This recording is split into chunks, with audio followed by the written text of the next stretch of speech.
All right, Max, what are we reviewing today? We got Bluesman.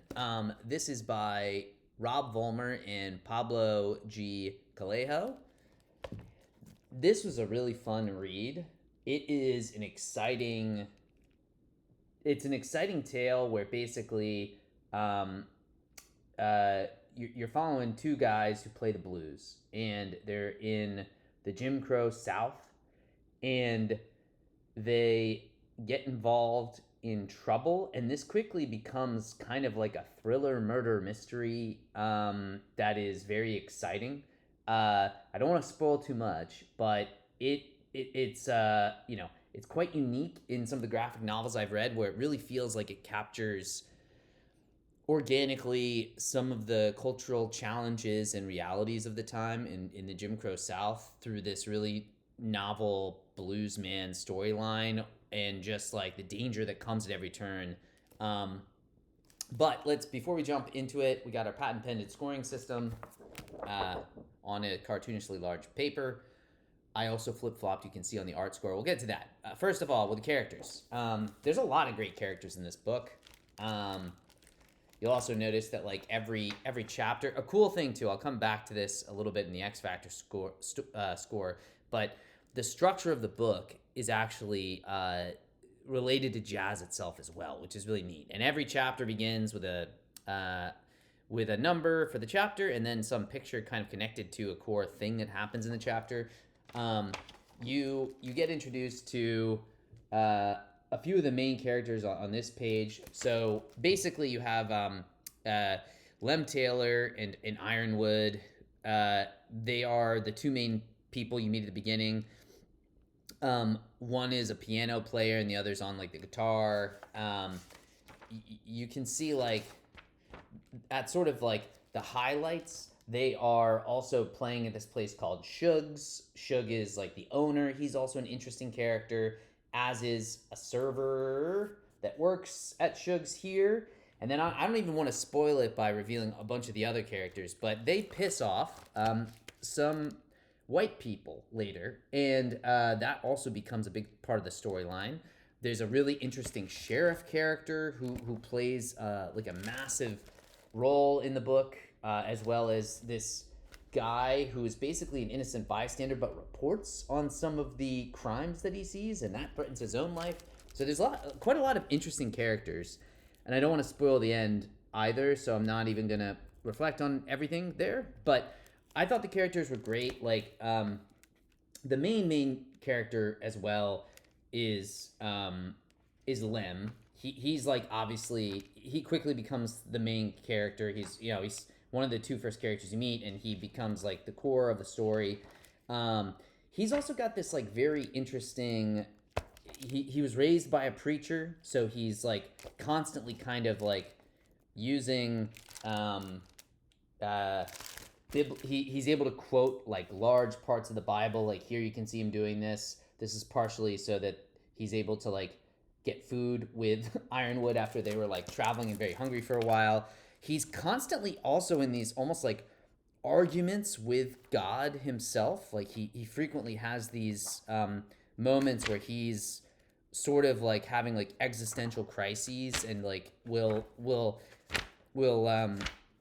it'll be a mix. He feels very much like, for those who are aware, he's very much like a Job type character. Like he really believes, I think by the end of the story, he kind of like is causing all this pain and damage around him, and is like often praying or singing to God, and sometimes ironically like he'll be thankful because he finds some food in his pocket, and he'll say a prayer, and then it'll start raining on him, and he sort of is like in this again Joby type relationship, where Job famously in the Bible was put forth like, Satan comes to heaven, and basically God says Job is like the most devout servant on earth, and so Satan believes he can tempt him to reject God, and so Job gets put through all of these trials, and very much Lem is like the character in this book that feels like kind of on that Job type journey. He's like losing things left and right.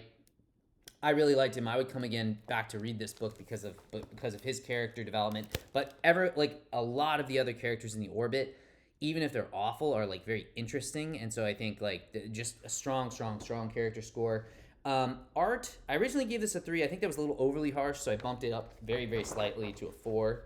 I've shown a bunch of these pages already, but like where I don't love the art is that it is, well, number one, again, this is a personal preference thing. I love color. I think used appropriately, you can still have like a black and white book mostly, but I think with extra color on top of it, it can really amp it up. I'm more just like this particular style. I don't know what to call it exactly, but I often I always feel it's a little bit of a like a negative thing if I can't quickly understand what's happening. Like I think some pages are clearer than others. Some pages it's pretty easy to understand what's happening. But sometimes there's like, just a little bit too much detail and confusion, and it's almost like easy to get mixed up. Some of the way the characters are drawn as well, like I had to sort of double check back and forth to understand if this character was like white or black because of, again, just everything's again in kind of this white black grayscale thing. So in a book which is so centrally too about the realities of this kind of Jim Crow South insanity and all of the dangers these guys had to deal with in the blues world, like not being able to tell immediately some of the character aspects, I feel like is not strong. That's not true about everybody, but there's a lot of moments like that where to me it just wasn't always readily apparent. And I think again I'm also just like easily confused sometimes reading these things. But yeah, just to me sometimes the art can be a little bit busy, maybe too detailed, but also again it's not anything that kills this book. And some people might really like this type of style. I like color. I like it being a little more clear. I almost imagine patches of this would be really interesting juxtaposed with like a different type of style entirely, but nevertheless. So not the reason I would come back and read this book, but the characters very strong, and then the history culture. I mean, you get everything from like jazz as a cultural phenomenon, jazz as like a unifying force. So much of this reminded me of the movie Sinners too, if you've seen that. Like there's a big elements of that where there's like music in that movie sort of has this like almost like totem or religious vantage point that can like cross time and space, and I think you get a bit of that here where there's a true supernatural element of this story, which is cool. Like it feels like quite literally the Deus Ex Machina or whatever, like the hand of God seems like it's interweaving sometimes in like really fascinating ways connected to the music as well. So there's this really powerful element, and obviously jazz is such a big American tradition, especially from the African American community. And also you just get all of these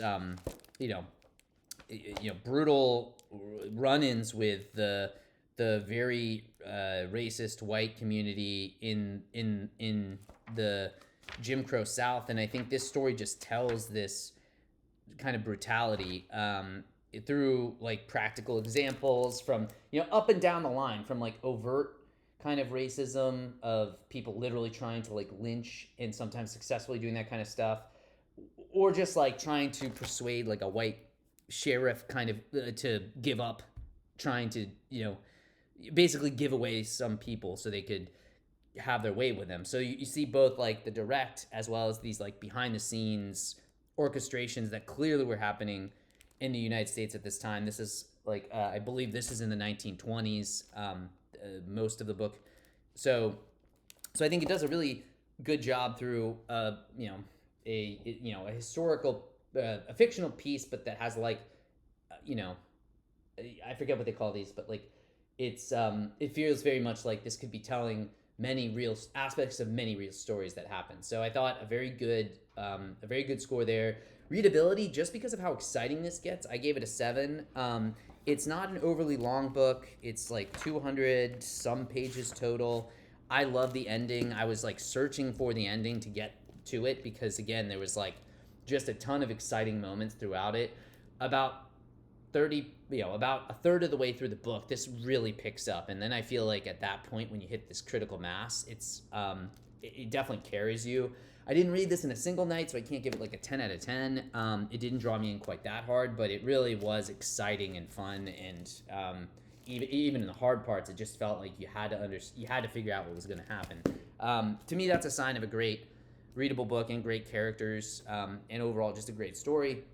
And I had to give this a really big X factor because like I just hadn't read something in the graphic novel space that has it really felt like some of the artistic choices to like one, I think they interweaved the musical and religious and the kind of magical elements connected to that into this book so well as just like feeling like it nails trying to tell a historical story while being still just a true exciting work of fiction simultaneously. Like not fiction as in like this has never happened, but like they're creating a story that just tells, I think, something like real about the culture, history, time period, place, while also just almost again feeling like a thriller, a murder mystery, just a coming of age story kind of thing. It is just really thought that was a unique part. The structure of it again is like there's 12 chapters, like 12 bars in a blues songs, and there's like 3 main sections as well. So it's like got this like meta structure as well that I always super appreciate when a book can kind of have multiple layers in which it's designed that reflect the underlying story. So it's about a blues man and it's set up in some sense like a blues song. That's beautiful. And some people I think might also completely fall in love with the, I would say it is a unique style, this kind of black and white. I just, definitely this is a style. It just doesn't resonate with me. But as well, I think that does add to the X factor. It does look interesting. And there are certain, there's certain parts of the story that look particularly, I probably will remember partially for the art. It's just like not my favorite overall art-wise. But this leads us to a very strong 7 out of 10 total. If you like jazz, if you want to read about or learning about Jim Crow South stuff, this is an awesome read. I would say a must read. So definitely check out Bluesman. And if you have kids or family with kids that you got to get a birthday gift for, my own shameless plug. Check out my book, But I Can't Go to Bed Yet. Every kid hates going to bed. This is about the games that my kids play, trying to get them to bed. So check this out. Link will be in the description. And leave a comment if you have any books you think would be good for this series about, again, reviewing graphic novels that cover culture and history across the world. Until next time.